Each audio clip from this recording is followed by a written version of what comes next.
একটু জানাবেন যে আসলে হঠাৎ করে এই বিয়ে আমরা অনেকেই জানি না, আসলে এটার কারণটি কি, বা দর্শকও জানতে চাই এর কারণ কি?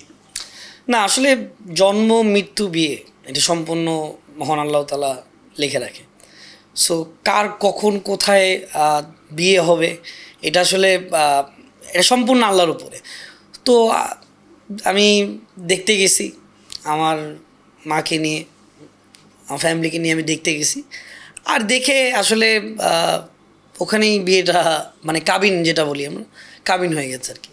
মানুষ বলছে যে শত তরুণীর মন ভেঙে দিয়ে, বা তার থেকেও বেশি তরুণীর মন ভেঙে দিয়ে তৌহিদ আফ্রিদির বিয়ে হয়ে গেল। আসলে এই বিষয়টিকে আপনি কিভাবে দেখছেন? বিয়ে জিনিসটা এটা সম্পূর্ণ আল্লাহর ইচ্ছাতে হয়। তো যেহেতু আল্লাহর ইচ্ছাতে হয়েছে, এবং আমি শত তরুণীর মন ভাঙছি কিনা সেটা জানি না, বাট আমি আমার যারা ওয়েল উইশার্স আছে, যারা আমার প্যারেন্টস যারা দেখতেছে, যারা মানুষ যারা দেখছে, আমি সবাইকে একটাই কথা বলবো যে আমার জন্য দোয়া করবেন। আমি দোয়া চাই সবার কাছে, যাতে আমি সামনের আমি আমার এই একটা বিয়ে তো একটা রেসপন্সিবিলিটি অনেক বড়। সো এই লাইফটাকে যাতে সুন্দর করে গুছিয়ে রাখতে পারি, এবং আমার টেলিভিশন, আমার ব্যবসা বাণিজ্য, বা আমার ইউটিউব ক্যারিয়ার, বা আমার যে ক্যারিয়ার আছে সেটা নিয়ে আমি সামনের দিকে যাতে ভালোভাবে যেতে পারি, এই দোয়াটাই আমি চাই। আর এটাই।